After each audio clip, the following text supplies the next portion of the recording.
Oi, pessoal. Hoje, no Guilherme Ferreira Entrevista, eu vou conversar com o empresário e escritor Marcos Montenegro. Marcos é fundador da Montenegro Talent, uma das maiores empresas de agenciamento artístico do país. Marcos também foi produtor de teatro por quase 30 anos. No casting da empresa dele, ele reúne mais de 300 artistas. Recentemente, junto com o jornalista Arnaldo Bloch, eles lançaram o livro Ser Artista. Nós vamos falar sobre o livro a partir de agora. Marcos, seja muito bem-vindo. Obrigado, querido. Bem-vindo, boa noite. Muito obrigado pela sua presença, Marcos. Eu falei na abertura desse livro aqui, o livro Ser Artista. E eu já vou começar, Marcos,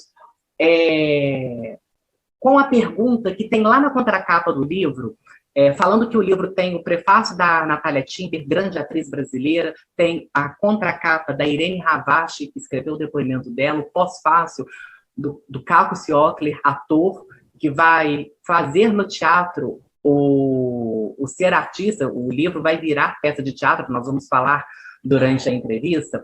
Mas eu vou começar, Marcos, pela pergunta que você faz lá na contracapa. Talento, vocação, formação e carisma. O que realmente importa para ser um artista de sucesso? É um conjunto da obra, né? Não adianta você achar que um artista ele faz sucesso por uma única qualidade. Eu sou um profissional que trabalha há 35 anos no mercado e primo pelo artista que busca fora o talento que ele tem, que é uma coisa que nasce com ele, mas que ele busca a formação e a educação. Porque eu acredito que é isso que faz ele ficar no mercado, é isso que faz ele vencer todas as etapas utilizando a inteligência emocional dele. Às vezes o artista pode ter um talento incrível, mas ele não tem a vocação para a carreira. Então, aquele talento não desenvolve. Às vezes, ele tem um talento mediano, mas ele tem muita vocação, muita força de vontade. Com o tempo, ele pode até aprimorar o talento dele. E quando você tem a formação e o conteúdo, permite com que você tenha uma carreira muito mais plural, diversifique a sua carreira, busque novos caminhos nos momentos que você não tem sucesso 24 horas, né, porque mesmo depois que você sai, você não deixa de ser um anônimo e atinge o sucesso, permanecer no sucesso é muito trabalhoso. Você tem que se reinventar a cada momento, até porque o público vai ficando cada vez mais exigente com você e não vai querendo mais a repetição. E vem o envelhecimento, vem o avanço da idade. O mercado tendencia sempre a focar muito mais nos jovens. Então, quando mais você envelhece, você tem que também saber se adequar aos novos tempos. Então, eu acho que o artista, para ter um sucesso perene, uma coisa constante, uma coisa consolidada, ele tem que buscar ter esse mix de coisas que eu posiciono. Você falou na questão da idade. No ano passado, você lançou uma campanha chamada Eu Quero Veteranos na TV. Tem faltado, Marcos, bons papéis para os veteranos na televisão? Quando eu lancei essa campanha, isso é fruto de um estudo que eu venho fazendo há muitos anos.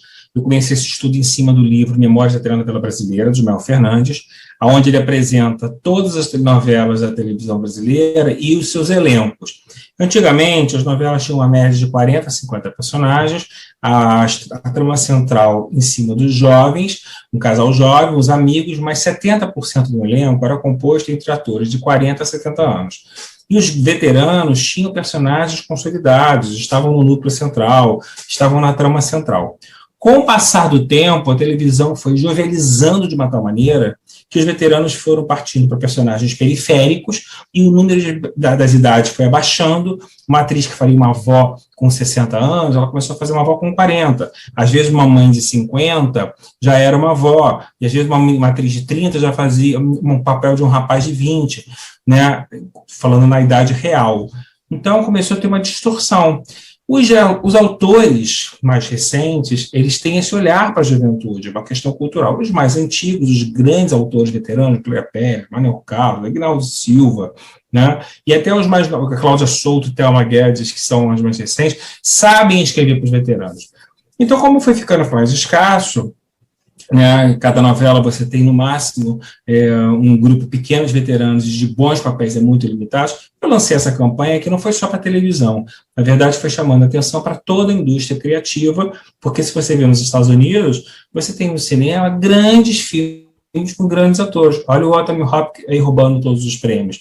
Você tem grandes séries no streaming com os grandes atores veteranos, né? As novelas lá não são tão fortes como aqui.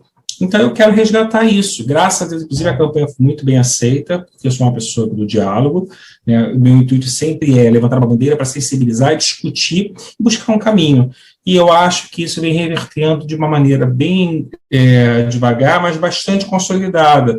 Muita gente se alertou para o problema, para essa questão. Tem vários projetos surgindo no mercado com os veteranos protagonizando, né? Vai ter muita novidade aí no pós-pandemia, e eu estou muito satisfeito com esse resultado. Eu acho que a longo prazo, médio e longo prazo, nós vamos ter possibilidade de um resgate desse olhar, até porque, como eu produzi mais de 100 espetáculos, viajei o Brasil infinitas vezes, eu sou uma testemunha ocular de eu sei o quanto o público do teatro, que é o público da televisão, ama os grandes atores, ama os veteranos. Eles imploram para a volta dos veteranos em quantidade de personagens bons para a televisão. E eu espero, sinceramente, que a televisão e toda a indústria criativa tenha cada vez mais esse olhar da importância de manter o nosso patrimônio, e até porque eles vendem. As televisões ganharam muito dinheiro vendendo as novelas deles para o mundo inteiro e vendem até hoje. A Natália Artime fala que você não pode gostar de ópera se você não tem acesso. Se você der ópera, acesso para o povo ter acesso à ópera, eles vão gostar da ópera, tenho certeza. E é assim que é a vida. E ainda falando dos veteranos, nós temos, só para citar como exemplo, o Ari Fontoura e a Sueli Franco nas redes sociais, eles se divertindo o público. Você acha importante essa interação do artista veterano com o público que os acompanha há muitos e muitos anos? Eu acho muito legal. Eles dois têm uma peculiaridade muito grande. Os dois têm um espírito muito jovem na forma de trabalhar. É uma característica dos dois. Não sei se você sabe, uma das coisas que a Sueli Franco mais adora na vida é contar piada. Uhum. Ela liga para o escritório e conta uma piada toda semana. É uma coisa dela. E o Ari também. Eles são muito amigos, inclusive. Eu só não acho que isso é uma regra que tem que valer para todo mundo. Por exemplo, a Natália Artime é uma pessoa muito reservada. Ela jamais saberia lidar com as redes sociais dessa maneira. Mas eu acho que eles levantam uma questão muito importante, chamam a atenção da garotada que está dominando na internet para essa geração. Eu acho que eles têm uma importância enorme para o mercado, de mostrar que os veteranos também são capazes de fazer, inclusive, publicidade, como a Ari Fontoura está fazendo, né? A Ari Fontoura e Sueli Franco, na novela do Manuel Carlos, do Valci Carrasco, na última, a Dona do Pedaço. Foram o terceiro casal mais querido, Dona do Pedaço, foi o terceiro casal mais querido da novela, e a Sueli Franco foi uma dos recordistas de merchandising da novela, com mais de 20. Você vê a força e o carisma que eles têm. Então, eu acho ótimo eles poderem utilizar a internet para se divertir, para agregar esse tempo que eles não estão trabalhando em função da pandemia e trazer esse público para eles. Eu só não acho que isso é uma regra que vale para todos, porque, no fundo, a carreira deles não foi calcada nisso. O que eles queriam mesmo estar ou era fazer um bom filme, uma boa novela, ou um bom teatro, porque eu volto a dizer, eu sou uma pessoa que acredita na formação. Se você se apaixona pela arte, se você tem essa formação e educação para levar isso para o palco, você com certeza vai ter lá na frente um futuro muito mais consolidado. Ô Marcos, você fala muito em formação e no seu livro você bate muito nessa tecla, que o ator precisa ser plural, que ele não pode ficar limitado à arte de atuar. O que o mercado tem exigido desse ator nos dias de hoje? Então, hoje tem uma diferença do ator quando eu comecei a trabalhar. Eu bato muito nessa tecla porque eu fui criado com atores produtores.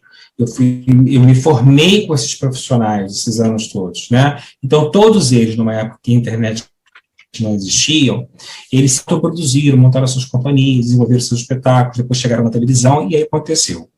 Hoje, o teatro é muito mais elitizado e segmentado, e nós temos hoje a internet. Então, eu acho que o ator que tem formação e conteúdo, ele pode desenvolver na internet um trabalho de qualidade, e utilizar a internet a seu favor, né, essa ferramenta incrível que é o telefone, que ele tem na mão, ele tem uma visibilidade, ele tem uma audiência na mão dele. E ele desenvolver coisas que chamem a audiência para o trabalho dele, mas que chamem para o trabalho dele como um artista, não por um exibicionismo puro, não por um like por acaso, né, sabe, não por uma exposição gratuita.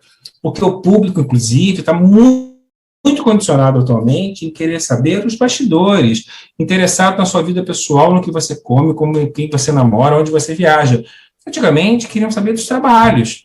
Então, acho que quando você tem essa formação por trás, você tem mais possibilidade de desenvolver um conteúdo de qualidade que agregue a sua carreira e que abra portas muito maiores a nível de consolidação de mercado, né? É óbvio que o lado comercial sempre vai existir, mas nós não podemos generalizar e focar nisso, porque senão não tem mais carreira. Ô Marcos, você falou que as pessoas estão interessadas em saber a roupa que veste, o que come, e como que essa super exposição do artista pode atrapalhá-lo ou até mesmo destruir a carreira dele? Como que você orienta os seus agenciados a lidar com a rede social? Eu sou um profissional que eu tenho pavor à superexposição. Eu tenho pavor à exposição gratuita, né? Desde a época em que não tinha internet, eu já pedia para que os artistas não fizessem exposição das suas casas, por exemplo. Quando as revistas surgiram, elas adoravam mostrar as casas das pessoas. Primeiro que nós moramos num país terceiro mundo, um país pobre, né? Eu acho que qualquer tipo de ostentação, ela não é cabível nesse país, eu acho agressiva, e eu acho que o artista tem 1000 lugares, 1000 facetas para se exibir. Ele tem 1000 possibilidades de se apresentar sem precisar ostentar.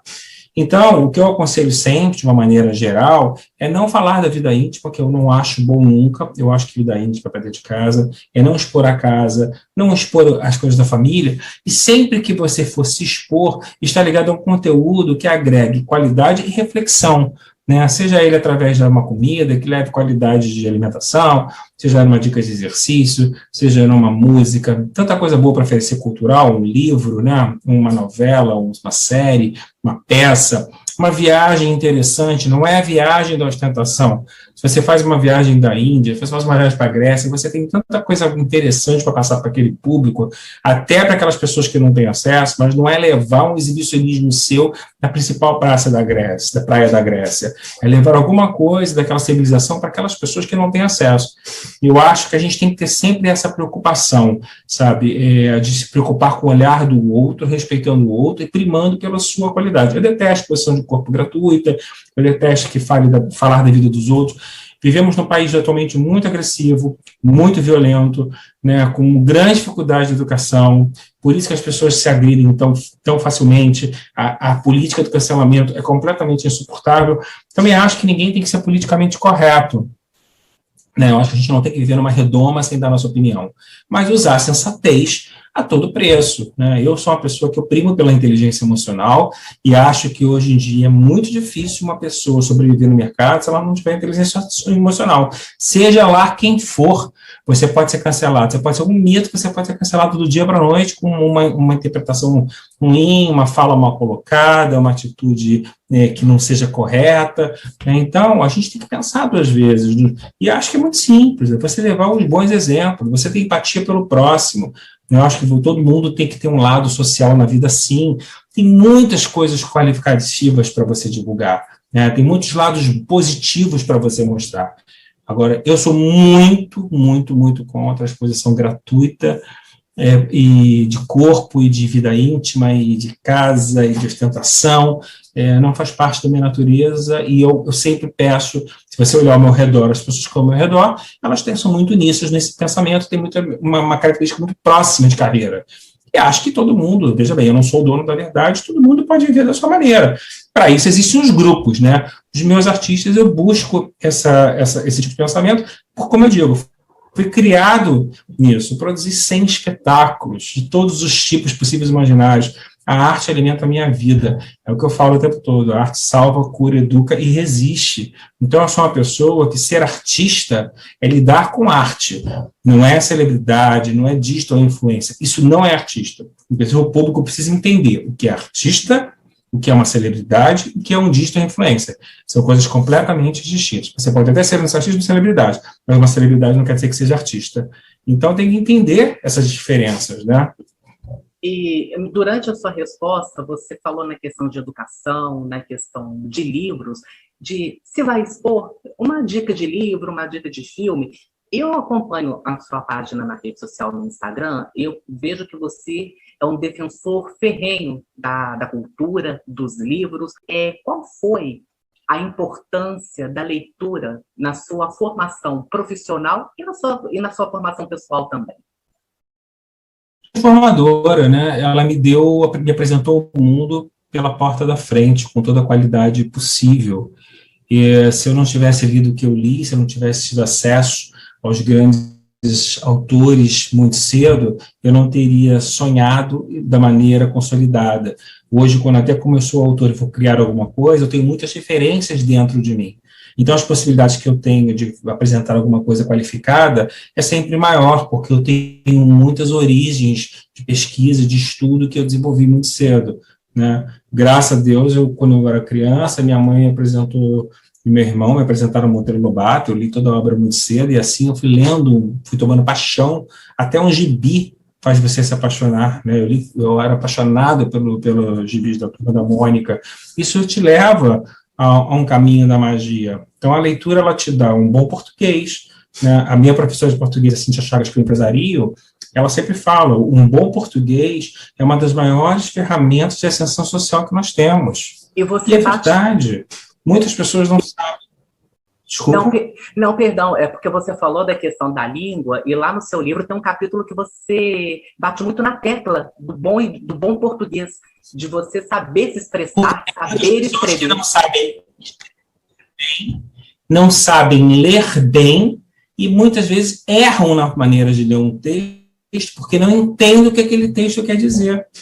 Né? Então, assim, um ator que não tem um bom português, que não tem uma boa dicção, que não tem um bom conhecimento da língua, ele já larga em segundo lugar, porque quando ele recebe um texto, se ele tiver um bom conhecimento, ele vai saber aonde utilizar a interpretação dele quando tiver pausa, quando tiver uma exclamação, quando tiver uma interrogação. Né? Tem gente que não sabe respirar na hora certa, tem gente que não sabe pausar na hora certa, tem gente que não sabe interpretar de uma maneira orgânica por falta de conhecimento. Isso tudo são técnicas. Né? Por que as pessoas... interpretar em inglês é decorar e falar? Não, não é. Interpretar em inglês é você ter domínio da língua para ter organicidade, para não ter acento, para poder interpretar. Assim também é o português. Eu participei de várias leituras com atores que não têm um bom português, que foram desastrosas no primeiro momento, por total falta de domínio da língua. Né? Então é muito importante. E quando você tem um bom português, quando você lê muito, quando você vai ler um texto, e você entende aquela cena, ele permite que você venha compor a sua personagem, não só por aquilo que está dito, pelo aquilo que você tem dentro de você. Então, você pode trazer ideias para o personagem, trocar ideias com o diretor e com o autor, quando é permitido, de uma vivência que você tem, de outras obras que você tenha trazido. Né? Porque assim é a vida. Aquela velha frase, na vida nada se cria, tudo se copia. Nós vivemos de referências. Então, um ator, se ele vai ler um clássico, ele tem que ter os filmes clássicos na cabeça dele, para ele poder até saber que andar ele vai poder desenvolver, que maneira ele vai poder desenvolver a dicção dele, né, a expressão dele. Isso tudo está em jogo, e isso vem de um estudo da leitura. As grandes damas do teatro brasileiro, da teledramaturgia do nosso país. O que elas ensinaram ao Marcos Montenegro? Eu acho que eu sou quem eu sou hoje no país graças a elas. É óbvio que eu, desde cedo, trabalhei muito duro, comecei minha carreira com 17 anos, fiz por onde, eu com 19 anos já produzia na Globo, com total responsabilidade, com 20 já ganhava o meu primeiro prêmio no Municipal de Melhor Produtor, mas essas mulheres me ensinaram disciplina, respeito, ação, educação, seriedade, dedicação, amor à profissão, amor ao teatro. Elas têm uma paixão absoluta de respirar aquilo 24 horas e fazer aquilo acontecer, comprometimento com o seu público, né, comprometimento em levar qualidade para o público. Elas não produziam qualquer coisa, elas não faziam um espetáculo por fazer. Tudo tem muitos porquês. Então, eu fui apurando muito o meu olhar com elas, eu fui apurando muito a minha forma de pensar. Elas me levaram para o mundo. Através do trabalho delas, eu pude ir com a Bibi Ferreira para vários países. Né? Eu e meu antigo sócio, Nilson Raman, da Montenegro Raman, meu querido amigo, ele cuidava da Bibi especialmente, e eu cuidava de todas as outras. Com a Marília Pera, eu fui infinitas vezes a Portugal, aos Estados Unidos. Então, assim, eu pude viajar pelo mundo com essas mulheres e sempre levando o quê? A arte. Então, é um privilégio que elas me deram, que elas me proporcionaram. E eu peguei todo esse aprendizado, né, e transformei praticamente aqui num método de carreira que eu acho que é o melhor caminho para um jovem ator que está iniciando, né, trilhar. Uma das coisas que mais me deixou gratificado no meu livro foram depoimentos de alguns atores, e eu posso falar perfeitamente, porque eles me deram total liberdade, como o Marcos Frota e outros mais, o Giuseppe Oristano, a Camila Amado, enfim, foram infinitos. Muitos chegaram a me dizer que se tivessem lido meu livro na época que eles começaram a carreira, eles teriam feito muitas coisas diferentes. E muitos ainda, para minha felicidade, depois desses anos todos de carreira, ainda me disseram que o livro traz um frescor, abre a mente. Você falou que você acha que o livro funciona para os jornalistas. O que eu tenho de retorno de médicos e advogados do meu livro é uma coisa absurda. É o que eu falo nas minhas palestras corporativas. Eu tenho uma palestra que são para os estudantes de teatro e tem uma palestra que eu faço nas empresas, que é a importância da arte no mercado corporativo. Quando você estabelece uma relação com a arte, seja em qualquer nível que for, com os funcionários, acontece uma magia, é uma transformação.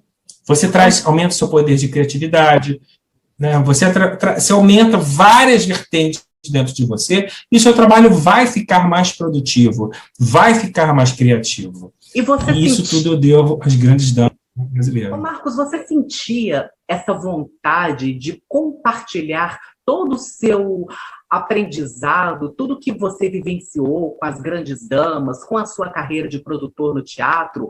Você sentiu essa vontade de compartilhar com o grande público essas dicas tão preciosas no mundo da arte, no mundo da atuação? Então, se eu te falar que eu pensei isso a vida inteira, eu estou mentindo. Foi uma coisa orgânica que foi acontecendo. Eu planejei o encerramento da minha carreira de produtor de teatro em 2015, com a peça Atriz, que a Marília Pera não pôde estrear, ela acabou falecendo.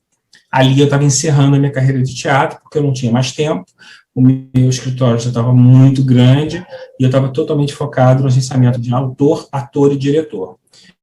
Quando eu me vi totalmente mergulhado nesse universo, com a abertura de mercado para as plataformas todas, né, que estão chegando, os players todos, o streaming, né, um volume enorme de atores entrando no mercado e de uma maneira que muitas vezes eu não acho que é a melhor forma. Ali eu comecei a fazer palestras, fui convidado naturalmente. Quando eu fiz a primeira palestra para 50 pessoas, eu formatei no PowerPoint e o resultado foi imediato, muito positivo. Eu pensei, eu tenho que colocar isso no papel. Aí eu fiquei um ano fazendo palestra, amadurecendo a minha palestra, amadurecendo o meu método, amadurecendo o meu pensamento, para logo em seguida eu, então, começar a peregrinar nas editoras. Não pense você que foi fácil entrar nessa editora. Estou numa editora fortíssima, sétima do Brasil, eu brinco que eu fiz prova. Eles mandaram 3 profissionais assistir minha palestra, eu já estava num palestrante bem grandioso, num evento já para 600 pessoas, eu já fiz palestra para 5.000 pessoas, e eles mandaram 3 editores assistir minha palestra, e ali eles aprovaram, depois eu fiz uma série de 3 entrevistas, e aí o livro nasceu. Então, hoje, com o livro do sucesso que ele está fazendo, e com a empatia que se criou em torno dele, eu tenho mais do que nunca dentro de mim o educador. Eu vou investir nisso cada vez mais, eu vou lançar futuramente um curso online, porque a pandemia proporcionou isso para a gente. Eu sou uma pessoa que gosta de contato, né? Eu já dei muita palestra online, eu não sou fã. Funciona, mas eu acho muito frio. Mas eu pretendo realmente fazer o curso online e cada vez mais focar nessa fase de formação, de tentar plantar sementinhas positivas nessa geração que está chegando, com o pensamento dessas pessoas. Porque senão eu não sei o que será de nós. O Ser Artista, ele vai virar espetáculo de teatro com o ator Caco Ciopler.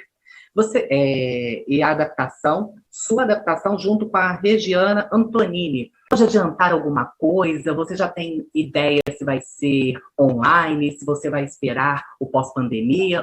Não vou fazer online, isso eu tenho plena certeza. Eu acho que o mundo online já deu, acho que ele vai existindo esse ano, mas eu quero o público se emocionando com o meu texto, com a minha peça. Então, eu joguei para ano que vem, eu pretendo estrear em março de 2022, e o Ser Artista vai ter muitos derivados, vão ter muitas outras obras, né? Ele vai ter um documentário, tem a minha série, que eu escrevi, com o argumento é meu, eu e as divas, tem 6 autores que assinaram o texto, o Chico Amorim é o cabeça deles todos, junto com o Arnaldo Bloch, ele está sendo oferecida para todos os streams, que é a vida de um agente com as divas e a chegada da nova geração. É isso que está sendo apresentado na série. E vou fazer o Ser Artista 2, já está totalmente desenhado, vou começar a escrever ano que vem. Então, assim, eu não vou parar, né? E ano que vem eu espero voltar a fazer os eventos presenciais que eu gosto, como eu te falei. Eu não fiz Noite de Autógrafo até agora, né? Eu não fiz Bienal, eu não fiz a Flip, eu não fiz nada. Eu só fiz tudo que eu fiz. Esse sucesso todo foi de imprensa, que graças ao Senhor, que acompanha a minha carreira esses anos todos, gostam muito de mim, foram muito generosos e realmente eles gostaram do livro. Classe, que foi incrível, foram mais de 150 postagens na internet, espontâneas, eu não pedi nada para ninguém. Então, ano que vem, na verdade, queria ser esse ano, mas já adiei de novo para ano que vem. Eu vou esperar a pandemia acabar para começar a parte física do Ser Artista, que eu ir nas cidades, ir nos lugares, porque, no fundo, as pessoas também querem me conhecer.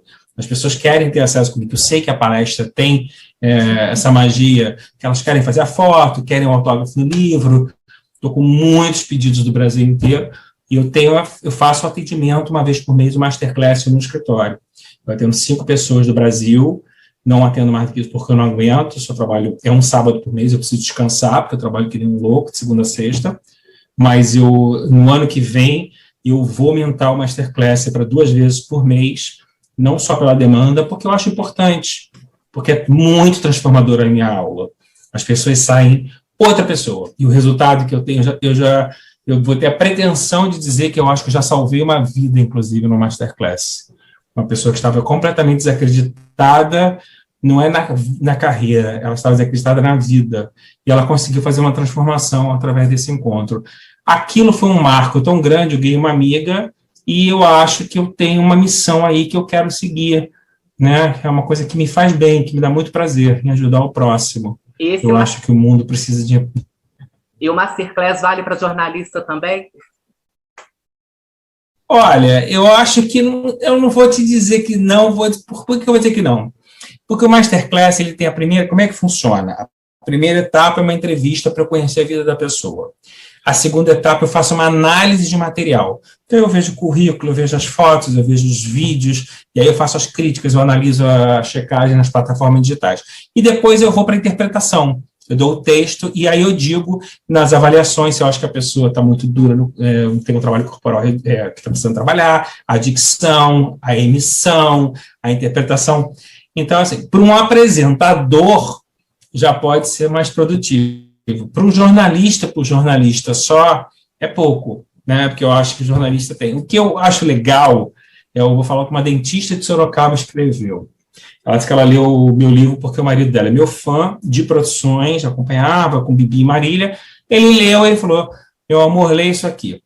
E ela disse que ela já está na carreira de dentista há uns 15 anos, e os jovens dentistas que estão surgindo sabem lidar muito bem com a internet. Então, sabem se vender muito bem o serviço de clareamento, disso, daquilo, e às vezes não tem a qualificação que ela, como uma dentista muito antiga, já tem. Mas ela, por sua vez, não tem o domínio da internet. E ela disse que ela leu o meu livro, e o meu livro ajudou a encorajar ela a se posicionar através da comunicabilidade na internet para vender o trabalho dela de dentista. Eu achei tão interessante isso, e ela me escreveu uma carta tão carinhosa, da mesma maneira que você me abordou, de uma maneira muito delicada, e você percebeu que eu sou uma pessoa de palavra, eu cumpro o que eu falo, né? Eu sou uma pessoa que nasci para cumprir aquilo que eu posso fazer. E quando eu não posso fazer, eu falo, não posso fazer, e eu não sou uma pessoa de meias palavras, eu falo o que eu posso e o que eu não posso. Eu não prometo nada que eu não posso. Mas isso me deixou muito feliz. Eu penso no futuro, realmente eu penso, isso é uma coisa que nunca falei isso para ninguém, estou te falando agora, mas eu penso em fazer um livro mais profundo, que é Deixar de Ser um Artista, né? Que é um livro sobre o ser humano mesmo. Mas seria uma pretensão muito grande minha falar que eu estou preparado para isso. Mas eu te digo que eu estou estudando para isso. Porque eu sou um curioso, eu leio de tudo, eu sou praticante de Pranic Healing, eu leio tudo de inteligência emocional, estou me apaixonando por física quântica, né? Gosto do mundo espiritual, gosto dos livros de autoajuda, e eu tenho pensado em fazer um mix de tudo isso, porque eu acho que no fundo, a gente aprende a viver quando a gente aprende a ter um pouquinho de cada coisa, né? E é isso que faz a gente sobreviver nessa loucura toda. Lá no seu livro, você fala que o artista deve passar pela experiência do teatro, que todo artista deve ter essa experiência. O que essa experiência agregará na vida do artista? Muitas coisas. Primeiro, a disciplina do ensaio, né? Um artista que, se ele entrar numa produção com disciplina e organização, ele vai entender a importância de chegar no ensaio na hora, de chegar no ensaio decorado, né, de entender o domínio cênico, que muitas vezes as pessoas não sabem, e ele vai aprender muitas coisas que a televisão, por vezes, não ensina. O caminhar. Tem artistas maravilhosos que estão no palco e não sabem andar. Tem artistas que não têm uma dicção excelente para preencher uma caixa de teatro. Tem artistas que não aprenderam a lidar com a respiração, então eles não sabem emitir a voz o suficiente. O teatro ensina tudo isso. Fora a questão da montagem, que se você for uma pessoa interessada e você quiser acompanhar, você vai aprender muito. É muito bacana ver o processo de criação de um diretor, do trabalho de mesa para o trabalho de levantar uma peça. É muito interessante o trabalho de uma equipe de criação compondo a sua personagem com você, desde o figurinista, do visagista, do cenógrafo, do iluminador. Então, é tudo muito agregador, porque normalmente o teatro tem um conjunto de pessoas, um pensamento bastante uníssono e muita gente preparada. Então, se discute muito a questão daquela obra, a origem daquela obra, a origem daquele autor, né, a sua formação, você vai aprendendo muito. Isso é transformador.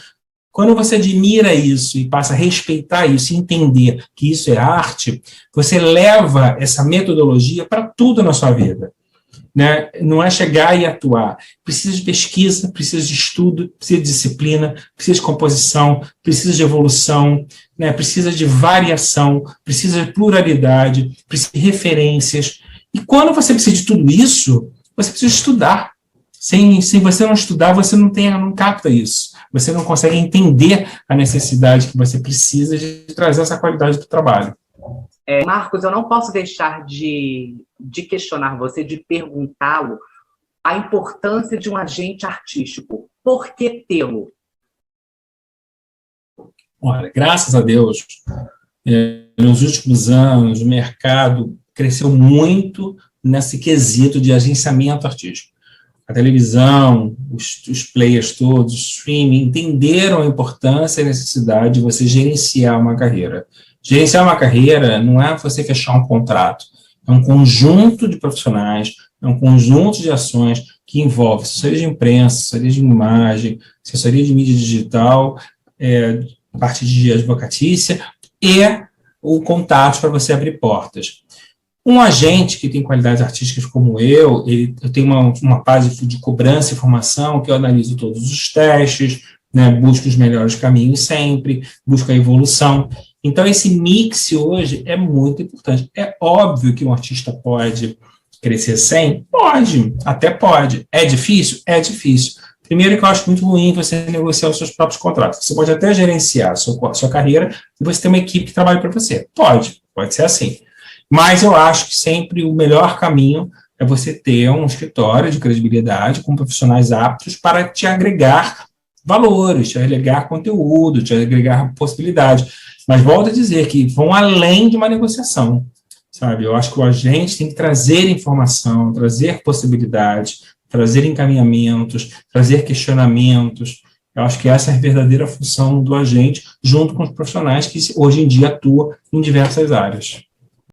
Ô Marcos, tem um capítulo lá no seu livro em que você fala: a arte, entre parênteses, não é uma criança. Você diz: a raiz artística não pode sugar a vivência da infância e os estudos, sob o risco de se tornar mais praga do que bênção. Como que o desenvolvimento artístico de uma criança deve ser acompanhado tanto pelo agente quanto pelos pais? Então, eu sou um defensor que criança tem que estudar e brincar. A arte é um complemento, né? O problema maior é que muitos pais interferem na criação de uma criança, colocando a arte como primeira opção e abandonando, muitas vezes, o lazer e a educação, que é a base de uma criança. Então, se você não tem um equilíbrio disso, o sucesso de uma criança muito rápido pode ser extremamente pernicioso lá na frente. Ele pode ser muito ruim para ela, porque ela não teve a educação e não teve a infância, e isso vem uma série de traumas. Então, eu sempre acho que a arte é fundamental para qualquer criança, independente dela querer ser artista ou não. Ela tem que levar aquilo para o resto da vida, né? Porém, tem que ter um equilíbrio entre educação, lazer e a arte. Porque quando a arte vira uma profissão, quando ela se profissionaliza muito rápido, é o sonho das crianças que vão fazer teatro, entrar na televisão, aparecer, que é o sonho da mãe e do pai, e elas não têm as bases muito bem estabelecidas, elas vão deixando de lado o que é a base da vida. E aí vem os problemas futuros, porque ela cresce, ela perde, muitas pessoas não ficam bonitas, elas têm a mutação, perdem a voz que era uma voz bonita, deixa de ser, tem as espinhas, tem as crises hormonais, então deixa de ser saudável, né? Uma criança bonitinha não quer dizer que ela vai ser um jovem bonitinho, nem uma criança fofinha quer dizer que ela vai ser um jovem fofinho, né? Então, por isso que eu acho que tem que ter tudo isso extremamente equilibrado. E o que eu vejo nos meus anos todos de carreira que eu estou acostumado é que quando a criança começa a crescer no mercado artístico muito cedo, a maioria dos pais tem uma tendência a deixar a educação e lazer em segundo, terceiro plano. Isso lá na frente tem um preço muito elevado, são poucos que conseguem concatenar isso de uma maneira saudável, orgânica e madura, né? E eu primo por isso. E acho que sempre o ideal, e eu se tivesse um filho e ele quisesse ser ator, eu ia estimular ele sempre a estudar arte, mas só pensar em se profissionalizar depois do estudo. Sabe? Primeiro estudo, até chegar na faculdade, aí eu indicaria ele para o resto. Porque eu acho que a carreira é muito difícil, é uma carreira que poucos estabelecem, nem todos conhecem o sucesso, e hoje precisa você ter a inteligência emocional, a formação e conteúdo para você poder até buscar novos caminhos, né? Estudar as línguas, porque se você fala inglês e francês, você vai ter outras possibilidades de mercado. Se você canta e você dança e você tem várias habilidades, você vai ter outras possibilidades de mercado. Então, você requer tempo para quê? Para estudar. Tem que ter tempo para estudar, né? E muitas vezes o trabalho elimina isso da vida dos atores, das pessoas. E muitos viram ramo de família, o que é muito ruim. Muitos pais deixam de trabalhar para cuidar dos filhos, né, e os filhos bancam a família inteira. Isso é a maior crueldade que tem. Uma criança ela está na idade de sustentar ninguém. Ela tem que estudar e tem que ter lazer para poder ter um futuro mais sólido nesse sentido. Marcos, eu quero muito agradecer a sua gentileza, a sua generosidade por parar seus afazeres aí na sua casa. Eu sei que a sua agenda é muito comprometida. Agradeço por você ter arrumado um tempinho para mim. Muito obrigado. Desejo de coração boa sorte e que sua carreira de jornalista aí decole. Muito obrigado. E a você aí de casa que assistiu essa entrevista, o meu agradecimento sempre muito especial. Se você gostou, dê o seu joinha e, por favor, inscreva-se no canal. Se Deus quiser, na semana que vem estaremos de volta. Um abraço e até lá!